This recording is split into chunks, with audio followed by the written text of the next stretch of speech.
everyone, to City Council work session. Before we go to the main agenda item of the evening, I've invited Chief Kearns to come and talk about some things that happened over the weekend. Before he does that, I want to say that this is about a short report. Our intention is not to have discussion about it tonight, but you will be getting a more complete memo, and the manager is going to be working with you on polling a larger discussion about these matters. So that's the intention this evening. Chief? All right, thank you, Mayor. I thought to put the incident on West 18th into context, I'd just share a couple of other recent incidents with you.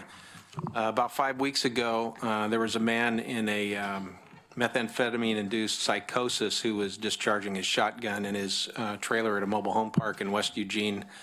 And neighbors called, our officers responded. When they did, he thought that they were an outlaw motorcycle gang, and so shot at them, and they were able to take cover behind a car, and they fired a few rounds. He fired a few rounds over their head. We were able to call our SWAT team to the scene and take him into custody without anybody being harmed.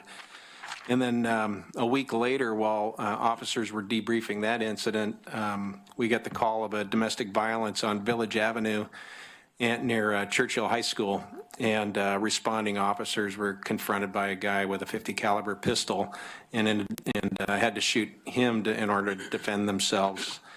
And then this last weekend on Friday night, a guy discharged a weapon in his backyard, a firearm.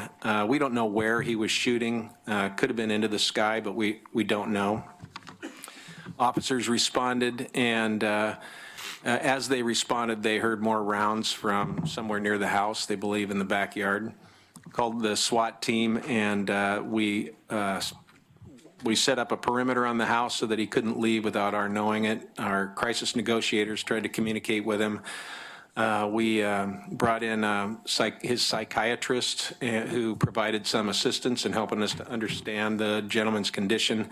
And then ultimately we backed away. We left some resources there, but we backed away from it, hoping that less of a police presence would calm him down. The same thing happened on Saturday night, same guy, same location.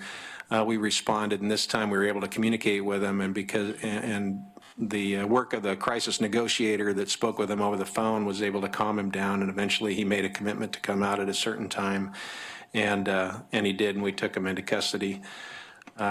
We had an arrest warrant for him by the time he came out. We also had a search warrant for the house, and so we seized some things and found evidence of his having fired the firearm. We've learned, there are great lessons to be learned out of that one. I thought our staff were very patient in how they handled it.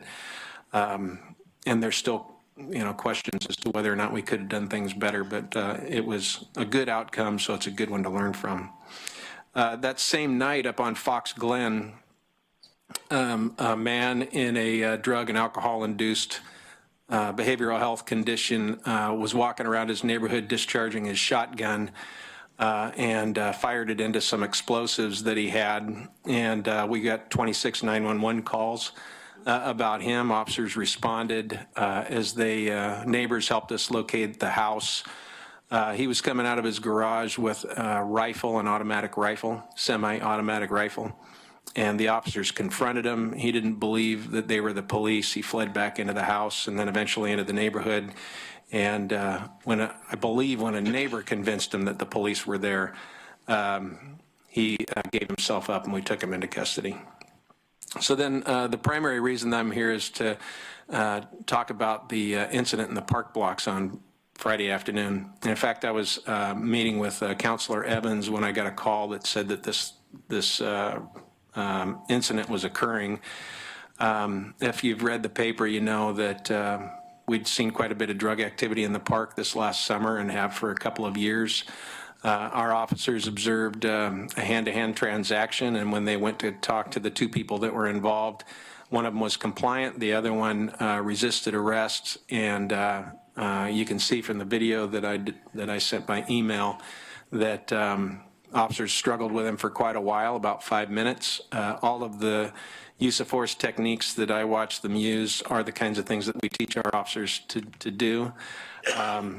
We will evaluate each of them carefully. A report's already been submitted that details exactly the kind of force that's evident and that the officers told us about. So Mark Gissner and our chain of command will evaluate that to determine whether or not they were all within policy. And what we're left with is some people who are staying in the park regularly, many loiter there. Some are involved in the use of drugs. Some are selling drugs. Some are there to buy drugs. Some of the people there are homeless. Some are homeless only in the sense that they don't have their own home, but they do stay on people's couches and that sort of thing. And some people have homes that they live in. And it's pretty evident that in order to correct this, that we're going to need to disrupt that activity. And there's at least two pieces to that. One will be police presence and some level of enforcement, and the other will be to replace the activity there with something else, something healthier that attracts a broader group of people to the park. How we'll do that exactly, I don't know, but we're both the police department and the other city departments are working on a plan to get us there. Thank you, Chief. You're welcome. Thanks for the report, and thank all of our officers for all this hard work for seems like many days here that you're discussing of really trying circumstances. So we're appreciative. Thank you very much. You're welcome. Thank you. All right, we're going to move on now to our work session on Envision Eugene multifamily housing strategies. Mayor, and I'll turn it over to Robin and his team.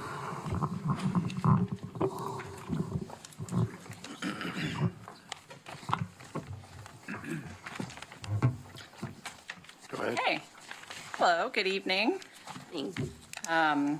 Pleased to be back here talking with you about selecting or making our final policy choice to finalize our urban growth boundary adoption package.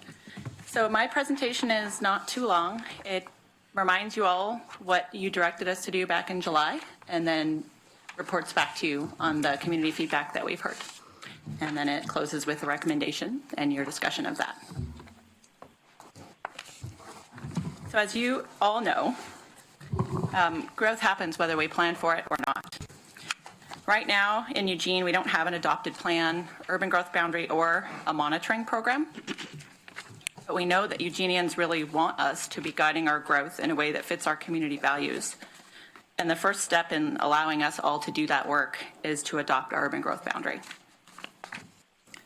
So I'm going to remind you where we are in the timeline, review the results of our summer engagement, and then seek your direction on how to plan for our remaining 1,600 multifamily homes, 1,000 of which are high-density homes and 600 of which are medium density.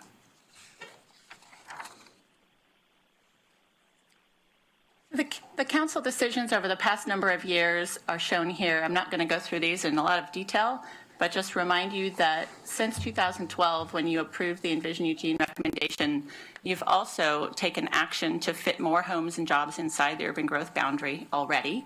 From 2013 to 2015, you adopted 4 separate efficiency measures to do that. And then throughout the year in 2015, you provided direction to staff on how to expand the urban growth boundary for jobs, parks, and schools, and how to set a baseline urban growth boundary for housing. Then later in 2015, the council discussed zoning and livability issues in the South Willamette area and the test of the area planning strategy to accommodate our remaining multifamily homes. Area planning was originally proposed as a tool to accommodate more housing near the corridors when coupled with development incentives. Earlier this year, the council voted to withdraw the special area zone land use applications. And so without that area planning tool in place, I don't know what's causing this feedback. Is it me? It's okay. It's a new system. Okay. Mike now. Okay. Without that tool in place, the council needs to make another choice for how to accommodate those final homes. This is the final piece of direction that we need from the council before starting the formal adoption process on our UGB. You provided us some direction on July 20th, and we're asking you to choose the housing strategies. Try pushing it just a little bit away from Away. away from there. Just a little. How's that? It is very sensitive. I hope you can still hear me. Oh, yeah. Okay, good. That fixed it, thank you. So the action tonight will allow the UGB to be brought back to you for adoption next year. Here's a closer look at the timeline, and the red boxes around the meeting today. Our hope is to finalize the UGB adoption package for posting on the website and delivery up to the state by the end of the year. And the circle there is when we would hope to post that on the website for the community to begin reviewing. So on to the multifamily housing options. The list that we presented to you back in July is here. It's pretty comprehensive. It's every way that we could think of and that other communities have tried to fit more housing into their UGBs. It ranges from adjusting our assumptions on the left-hand side and assumptions involve everything from expectations about how development will occur, to doing more efficiency strategies, either through redesignation or by providing development incentives, to expanding the UGB. So it's starting with that list. We narrowed it to what we called Tier 1 multifamily housing options.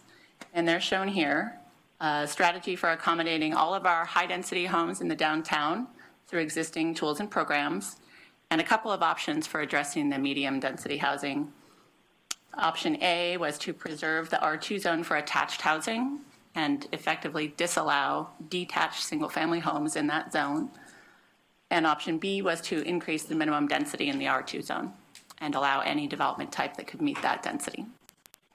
After discussing those options, the council added another strategy to the table, increasing density along our key corridors.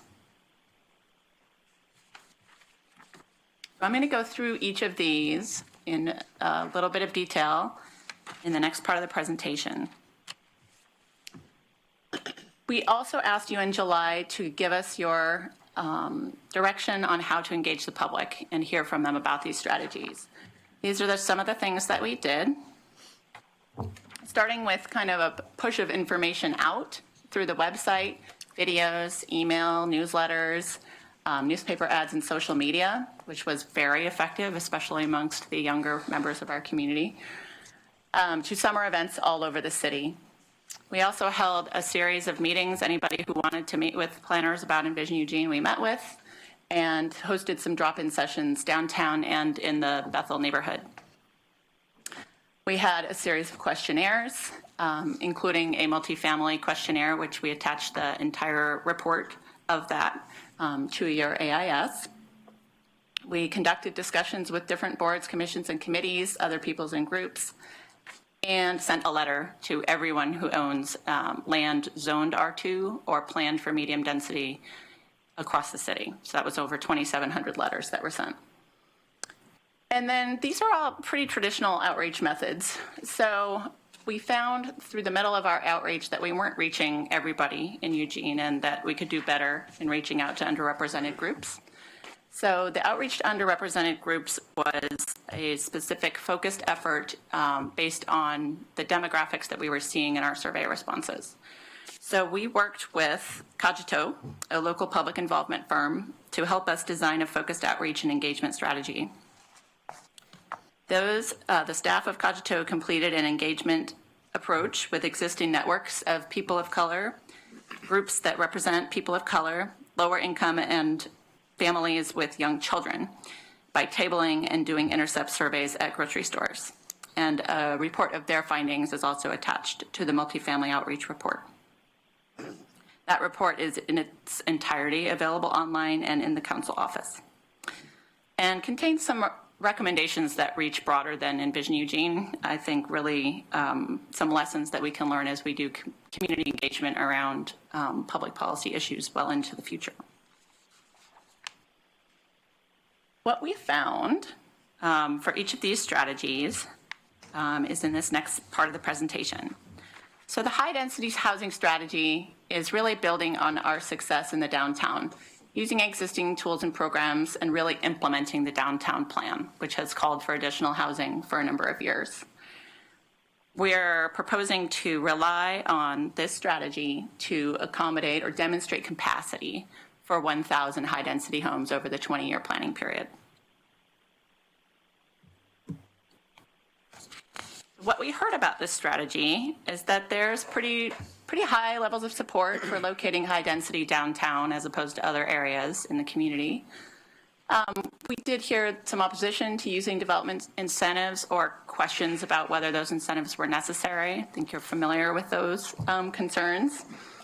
And some comments about safety and overcrowding with the issues that are evident in downtowns. So those are some high points from what we learned from the community about the high-density strategy. And the medium density, here, our goal here was to ask the question, can we fit the last 600 homes on lands already planned for medium density housing? 600 of them equates to 30 extra homes per year over the 20-year planning period. And the question was, could we achieve this without any upzoning, focusing on areas already planned for multifamily housing without affecting density in R1 areas, and also without increasing maximum density in the multifamily areas. Oops. This is our medium density supply map, and the ones showing up here are over a half acre in size. Why that is important is that our thinking was, across the city, there are a lot of areas that are already developed with a single family home or are in an already developed neighborhood part of the city. And if we don't need those to meet our 600 home need, we propose exempting them from any new standards that you might direct us to pass. Can you explain the different colors on the map, what they represent? Sure. The yellow is the areas in the Metro Plan planned for low density residential. The gray is everything else. But it's just trying to highlight the medium density is shown in orange. Yeah. So if this size exemption were part of what you chose to do, only these lands would be subject to those new code amendments for increased density. Option A is form-based. It would take the single-family detached home off the table in the R2 zone. So the home on the left is a single-family detached home. It exists right now in an R2 zoned area, but it would not be on the table for new development if you were to choose option A. Community feedback on that was that we heard moderate support for this. Definitely a lot of support for exempting the small lots, and something we learned by asking affordable housing developers directly was that they too felt like an exemption would be appropriate for subsidized affordable housing projects. Any new regulations can complicate development, and so they were of the opinion that we should exempt those projects also from any of the new density requirements. We did hear some opposition to limiting development forms, so taking a needed house type, a single-family detached home, off the table in this particular zone was a concern for some folks. And then also we heard some concerns about limiting the single-family land supply in general. Moving to option B, this one would increase the numbers required for density from the current range of 10 to 28 to a range of 14 to 28. But it would still allow those single-family homes shown on the left as long as they come in at a density of 14 or higher. We showed you these back in July. These are some examples of what 14 homes per acre looks like in the R2 zone. So we have Belterra and Mountain Terrace, both on Old Coburg Road, and both examples of recent developments that achieve over 14 homes per net acre. And what they look like from the street here is Belterra, that's a duplex and a single family home, and Mountain Terrace is all single family detached. The community's feedback on this option was similar to option A, but slightly more favorable. So again, moderately strong support for this option. And The allowance of keeping all development forms on the table was seen as more flexible, primarily to those we talked to in the construction industry, thinking that that would keep more options on the table for property owners and developers considering a project. There was, again, the high support for exempting small lots and affordable housing, but some concerns expressed about impacts of higher density and or accommodating more homes off the corridors instead of on the corridors. And the same concern expressed about single-family land supply. When we move to the key corridor strategy, again, this is focusing development along our key corridors is a core theme of Envision Eugene. It will guide our planning for many years to come. But to achieve more housing than we're already seeing, there are actions required by the city to show that more development is likely to occur. And that means that implementing measures must be adopted along with the UGB itself to demonstrate capacity for those remaining multifamily homes. For example, the council could choose to extend the multiple unit property tax exemption boundary along one or more of the key corridors as an efficiency strategy that could be supported by technical and financial feasibility analysis. So this strategy was on the list that I showed you at the beginning of the meeting under incentives and efficiency strategies. You can see there, those are all ways that we thought of that would allow us to make more homes more financially feasible in certain places. We heard about that from the community. We heard in general high support for the idea of adding housing to the key corridors.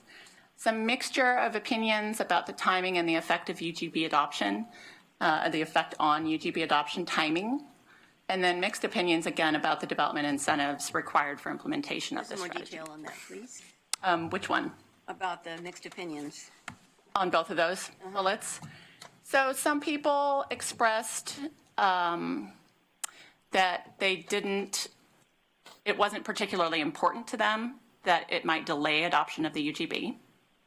And others said the reverse, that it was more important to them to finish adoption of the UGB and plan on the corridors after.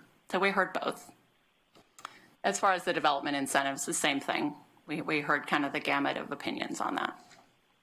Thank you.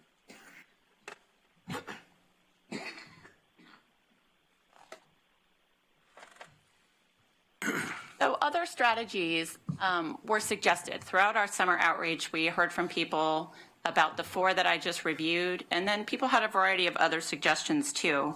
And the most common things that they suggested that we look at include looking at non-traditional housing types like tiny homes or SDUs, secondary dwelling units, or more housing on commercial land was a suggestion that many people made. Some people suggested that we adjust our assumptions over here. So I know you've seen some letters about that, adjusting our density numbers or other assumptions that are built into the analysis. And then some people also suggested that we expand the urban growth boundary, that our numbers are not accounting for this limited land supply for either single family or multifamily homes.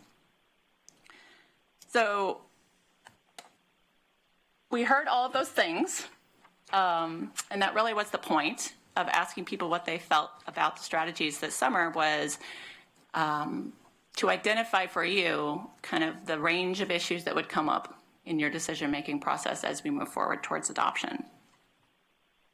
We have some key takeaways here from the community feedback. This is just kind of a summary.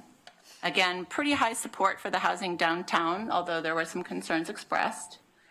Moderate support for the medium density options, with slightly more support for option B being seen as more flexible. A high level of support for exempting the small lots and affordable housing projects. General support for housing along transportation corridors.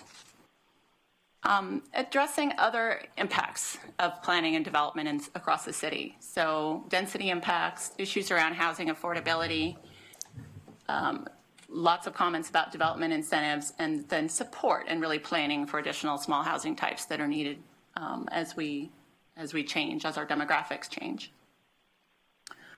And then lastly, a takeaway is that we can always improve our community engagement and planning processes. There were comments about frustration about trying to decipher what's going on with Envision Eugene versus South Willamette.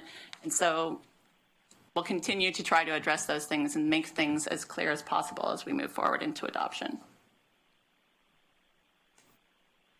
So those key takeaways really influenced our staff recommendation. And that recommendation is to move forward with the high-density residential downtown redevelopment strategy, to plan for the 1,000 homes, and to pursue medium-density residential option B, which increases the minimum density with exemptions for small lots and affordable housing. In addition, we'd like to recognize that a lot of the issues that were raised throughout the outreach process go beyond the issue of simply adopting the UGB, and so they can be addressed through our future work planning along key corridors, which is critical to our future neighborhood planning efforts, and also through our work program addressing those density impacts and issues around affordability, supply, needed housing, and growth monitoring through our monitoring program. Those are not going anywhere. The next steps after today, if a multifamily housing strategy or package of strategies is selected, staff will finalize the UGB adoption package and publish the first draft for community input. And once all of the technical appendices are complete, we mail that or deliver that package to the Department of Land Conservation and Development in December. And our community engagement process really continues. It changes nature a little bit as we enter the formal adoption process, but it continues throughout, and we'll be working with our commissions and boards and community groups on designing that process. That concludes the presentation. Thank you very much. I have in the queue Greg and then George. Greg? Terry, thanks for the update and the report. One of the things that, if I recall correctly, going back to last summer, that Councilor Poling and I talked about, and I think that I thought that there was some consensus around the table with utilizing MUPTI and other tools to be able to do development on the high-capacity transit corridors like West 11th and 6th, 7th going out Highway 99. I thought that that was part of what we had tentatively agreed to. Is that, am I incorrect in that that assumption? Well, summer. Because I know that we talked about, you know, South Willamette, Coburg Road, and Franklin Boulevard as being target areas for using MUPTI and/or tax and other tools, tax increment financing, and other tools in order to incentivize development for multi-unit development along those corridors, but that we had also talked about the fact that we had significant investments in transit infrastructure and other investments that needed to be complemented with, you know, commensurate, you know, residential development. And if we're going to put the infrastructure down, we need to also be able to have housing that is directly adjacent to those infrastructure improvements. Yep, that is the plan over time. And as you recall, the South Willamette was a pilot project to do the visioning, match the code to the vision, and then MUPTI or development incentives would have been a third step in that conversation. The MUPTI ordinance that you passed last summer does require refinement planning for different areas before the development incentives are offered. So I think that's still the plan, is to go around the city and complete the plans for all of the corridors. As I recall, the conversation too was that the turn on, that you had to have neighborhood engagement as sort of to turn on the possibility of using the MUPTI in different parts of the community, right? Is that? That's how I remembered, and others probably could weigh in, but as I recall, it's there's one of two ways that MUPTI could turn on in a corridor. One was you do the plan first, and then MUPTI could be a tool as a part of that plan to implement the plan. The other would be as if there were a project that the neighborhood said yes to, then the council on a case-by-case basis could turn on the MUPTI for that particular project within the corridors, and there may be some other nuances to that, but general. that's what I remember is the two ways to do it. George, you're next. Thank you, Mayor. Well, my understanding is that there has to be a refinement plan in place first before MUPTI can expand outside of downtown. I hope that all the councilors looked over this information that we received from Mr. Hellickson and Mr. Fodor and Mr. Aspergren, because I think it's very interesting data, and I will ask the manager and city attorney to help me craft a motion for tonight. I've been trying to think of the wording, and I haven't been able to, but the motion would direct staff to analyze this data and prepare an analysis and opinion of it to basically check the validity of the data. And I mean a first review. It doesn't need to be exact numbers like, okay, there may be 10 units off here and 5 units off over there. But if the data in its totality is valid, I don't think we need to do either of these things that are being proposed tonight. So, in fact, I think we should delay it, and the idea would be to have staff bring back a preliminary analysis in a month. I know it would delay this process a little bit, but after 8 years, what's another month or so to get it right? Because it seems like if we proceed without taking current reality into consideration, that we're starting off on the wrong foot. And so I'm not exactly sure how that should be worded, but if you could help me with that, and I could. Yeah, and if, I'd be happy to answer questions about some of the premises behind that. Certainly be happy to prepare a motion for you when you're ready for that. Okay, well, I'm ready at almost any time to make the motion. Is it clear, though, what I'm asking for? Is it clear? I believe so. I think Okay.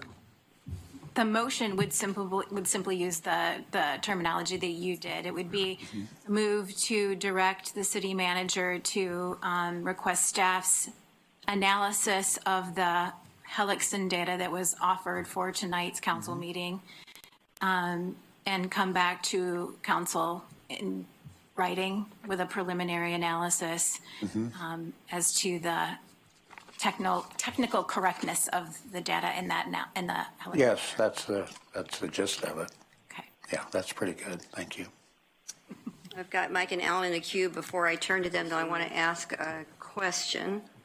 My understanding is if we don't, you'll help me with this too, that if we don't, and we voted on this again, about using the premise of when we said we were starting to look at the data for this process that we've gone through, and that you can't go restart the button without really restarting the button. Maybe you can speak to that, Emily. This occurs in every single jurisdiction that attempts to adopt an urban growth boundary, because the nature of the process takes so long. So that the legal requirement is that you plan for a 20-year period. And by the time you're ready to do that, you basically declare your 20-year period in any number of ways. One of the ways listed is the way Eugene did it, through notice to the state that states and fixes your 20-year period for 2012 to 2032. And so all of the numbers then roll from within that period, that you determine what your inventory is in 2012, and you determine what the requirements are going to be from 2012 to 2032. So how many more will we need? And you do the math to see what happens and make decisions. And you have to attempt to accommodate all your needs inside the urban growth boundary, and only after you determine you can't, do you look at an expansion. That's the nutshell version. So what inevitably happens is that all that planning begins to take place in 2010 and 2011, and here you are in 2012, and now we're 4 years into our actual planning period. Use of data that sort of gets into that planning period is tricky because you really have to stay apples to apples on everything, or it'll all start falling apart. There are aspects of what in my quick review of Mr. Hellickson's work, and I will say that I know planning staff has worked diligently over the course of many meetings and email correspondence with the group of folks who put together this analysis to try to help them to inform what they've done. And I think they understand that what they're asking you to do is look into this period of time. I would really caution you, especially when you're talking about affordable housing, which is what it's issue here. If you start deciding you actually don't need to provide the affordable multifamily housing that you had planned for, we'll need to do a very big review of lots of the numbers in the housing needs analysis and things that flowed from that original determination. So I would have concerns. Now, that doesn't go to whether or not the material's correct or not.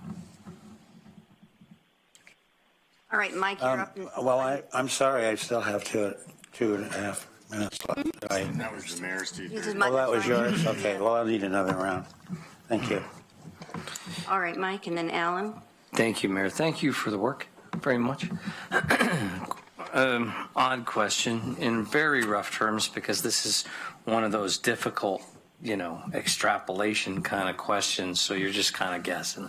And I know that. And that's what I'm looking for. If we had adopted a 60-40 mix instead of a 55-45 mix, what would be the effect on what we're looking at today as the likely recommendations, as opposed to the decision we're making today? What would some of those impacts be? Single family. Yes. Right. It increases the need for single family, obviously, and could have triggered the need for expansion analysis. So it'd be a different conversation. We wouldn't have the need for multifamily, but we may have need for more land for single family in that case. Is that right? I think that's right. Yeah, again, it's speculation, but I think generally what Terry just said would be true. But it all depends on what kind of choices. It's a different ballgame. So Emily was mentioning that when you do the analysis, it's like weaving a tapestry. Sure. Yeah, because they're all interrelated. Absolutely. Exactly. Well, and that's kind of my point, is that while we know the realities that have taken place between 2012 and 2016, one of them is that the analysis of mix that we did while originally looking at 01 to 08 as the mix period for initial analysis showed 62-38 mix, and we adjusted to 55-45 as our target. But we know in the last several years that number's been a lot more like 85-15. So if we're going to adjust one, we're going to probably need to adjust the other, I would think, is kind of how this strikes me. If we're going to look at the last couple of years and say, what has actually happened and how should we adjust, then we should do that across the board.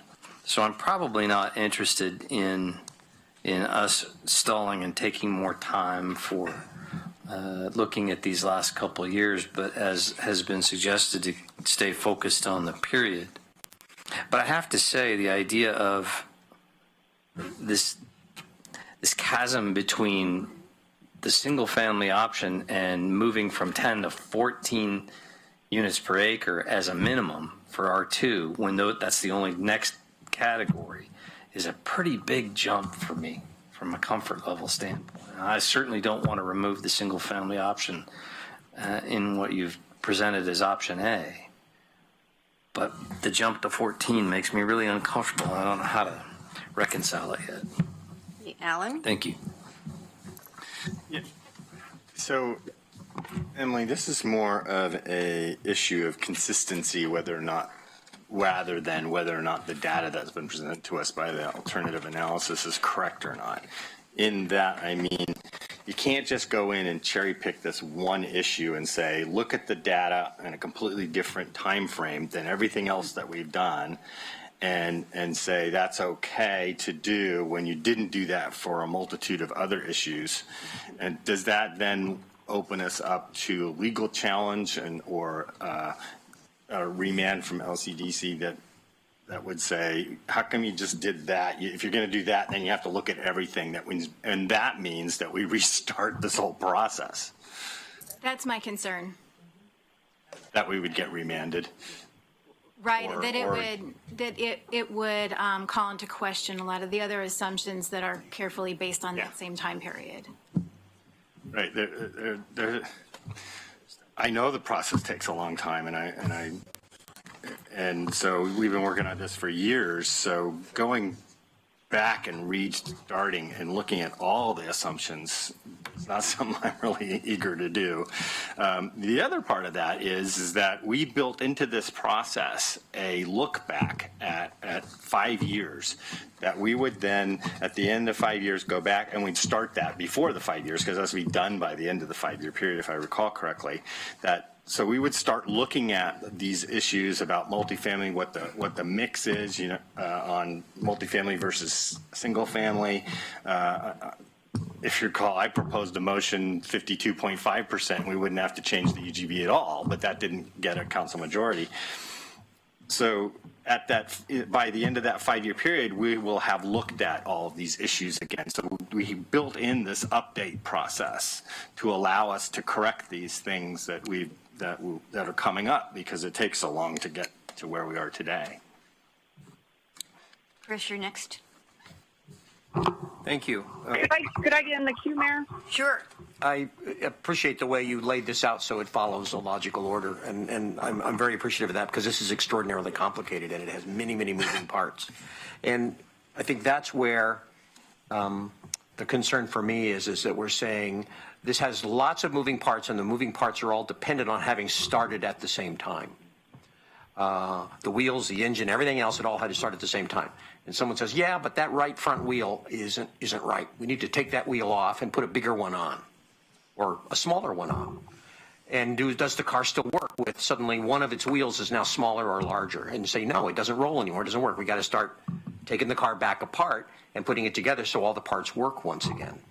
And it seems like if we were to do that now, because we said legitimately we have different data now than we did 4 years ago, and legitimately we should look at this, but then that means, well, now we have to look at the whole car all over again, and that means we start the process again. 4 years?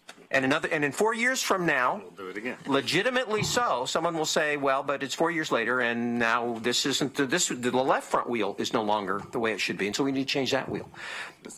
And it is all appropriate. That's not the question. I'm not questioning whether it's appropriate, but I'm questioning endless revision that never arrives. And what I have heard from the state is, if you just continue to go through this endless process and you never reach a conclusion, we will step in and do it for you. Does that sound like a fair assessment of what I've heard from the state? So you can't just say, well, in the effort to seek perfection, we want to just keep going on and on and on and on and on and studying and studying and studying, and it's good work. But at some point, the state will come in and say, time out, I appreciate your seeking perfection, but you can't seek perfection forever. We're stepping in, we're going to set your boundary for you, and we're going to do this work that you couldn't do. So I recognize this is not a perfect process, and I recognize there are people who have studied and may 4 years later have some additional data. But even as I acknowledge that may or may not be a valuable and useful and even accurate tool, all of the other wheels on the car and the engine and everything else were set in 2012. And if we want to try to move this forward, we've got to do it with the imperfect 2012 information we have. And as Alan says, we'll revisit the car. And if we need to change all the wheels and do that stuff after a 5-year review, we'll do that. But we have to do it, or the state will do it for us. And that is my biggest concern right now, is I want to be in charge of Eugene's future destiny, not have Salem do it for us because we couldn't quite get there. Claire? Yeah, thank you. So I support the recommendations that staff had for us in our AIS for option B. I think either the option A or option B would work to help us complete this important task before us, but based on the public input, I think option B is the preferable option here. I really appreciate the efforts to reach out to underrepresented community members and to do more outreach, and I did have a chance to meet with staff about this, and they shared with me that some people were just very thankful to be asked for their opinion. So I think while they may not have all the details, I think it's important that folks are asked about these things, and I'm glad to see that reflected in their input. I'm also glad that we got that input from the affordable housing providers. I think that's an important small change to the option B. So I support that additional recommendation to exempt developments that receive subsidies in order to create affordable housing. I am not supportive of us revisiting the assumptions that were set in 2012. I appreciate Councillor Pryor's comments. I think we should move this last piece forward so we can actually implement our UGB. Then we will be able to monitor the reality of development on the ground in comparison to our planned assumptions and move forward from there. We're going to put a motion on the table, and then George, you're the first up after that. I move to direct staff to prepare the UGB adoption package using the high-density residential downtown redevelopment strategy and the medium-density residential option B with exemptions for lots under half an acre in size and subsidized affordable housing developments. Second. Moved and seconded. George, you're up. He's waiting. I'm a little rusty. I should have, I normally would have done this already. I was expecting you to say, so moved. No, you got I to write just- it down. I think you can Can I have just go ahead and state it for you, and you can say, so moved? I don't think you have to say. While he's waiting. Direct the city manager to come back to the city council with an analysis of the technical statements in Mr. Hellickson's October 22nd, 2016 letter to the mayor and council. Your motion, George? So moved, yes. Second. Thank you. Seconded. I'd like to speak to that. Well, Is that a motion that's to amend, or is that a substitute motion? Substitute motion, right? Thank you. Substitute motion, yes, thank you. Well, look, the reason I want to have staff check on the validity is because it's tremendously important. I mean, if it's valid in its totality, then there's been a lot more development happening in every area, redevelopment, green space, so on, commercial land than was assumed. That means thousands of units more than was assumed. So it puts us way ahead of the need. In fact, some of them indicate that the need has been met in certain categories. So just to go ahead with this and use the old assumptions, I think they're incorrect. And I would like to have staff review that. My understanding is that the technical resource group and staff had a spreadsheet with lots of information. So how hard is it to plug in new data to a spreadsheet? It's pretty easy. So here's an example.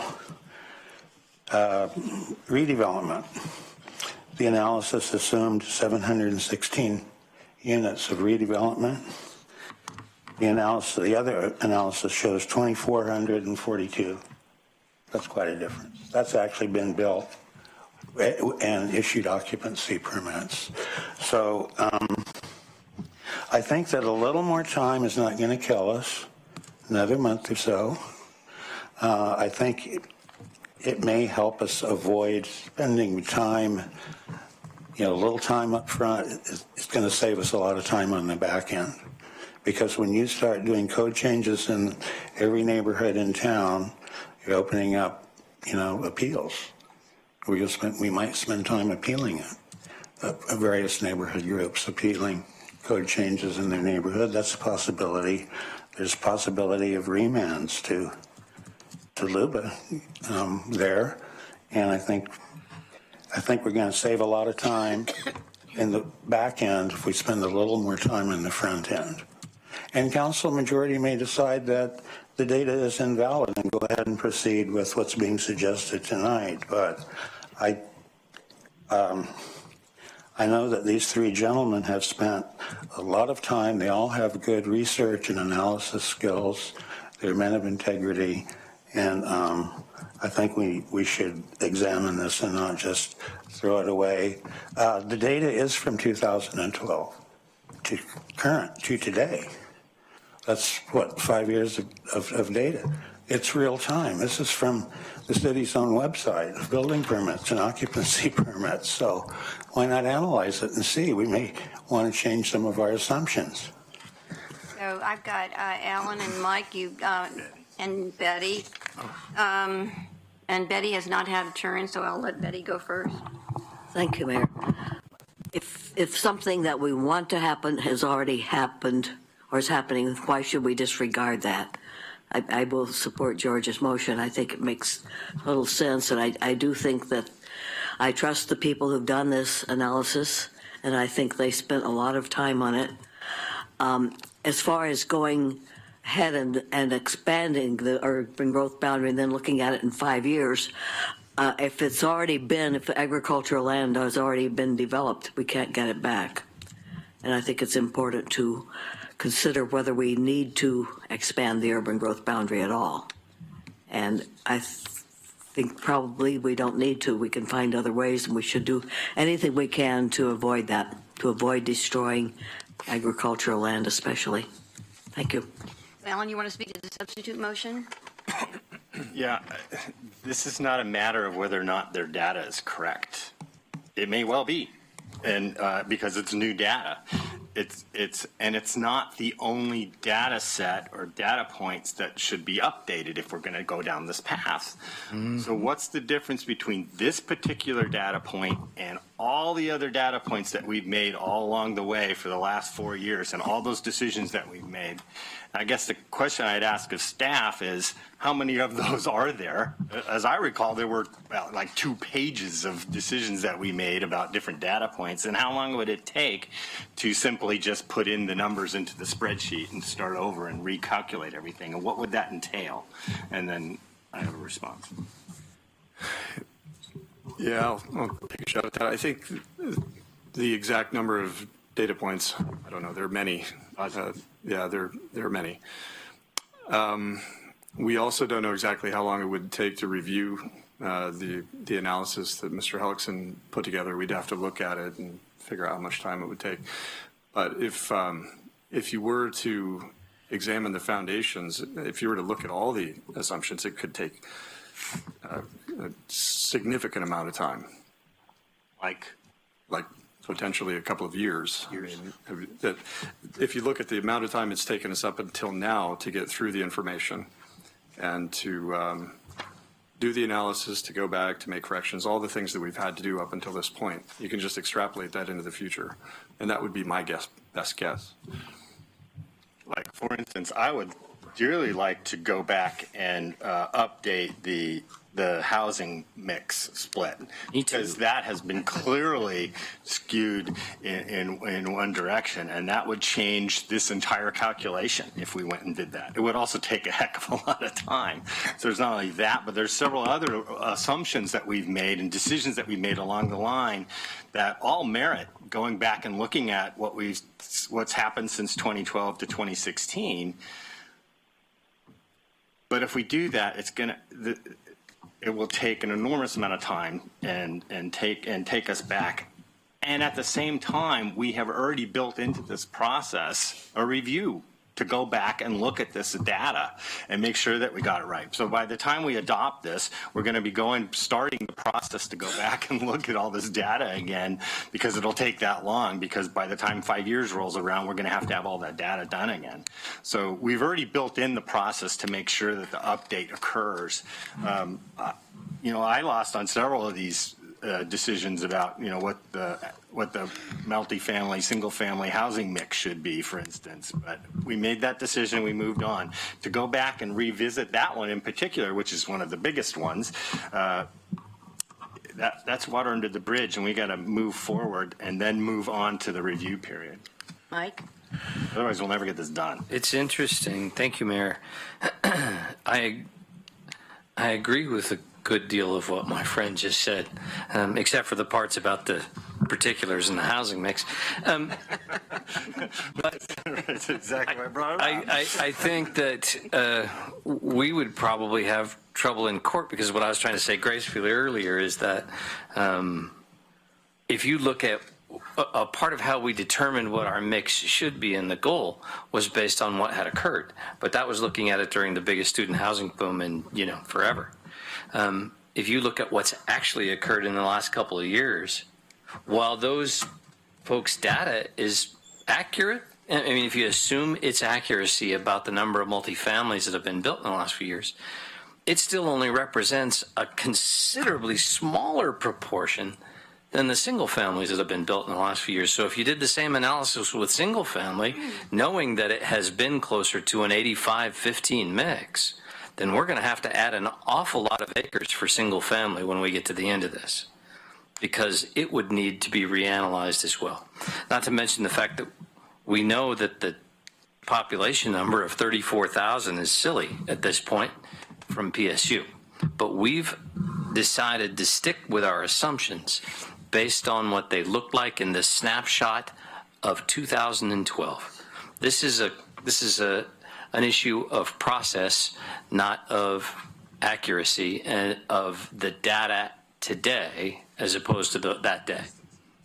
Yeah, and so, it's not an issue of substance, it's an issue of process.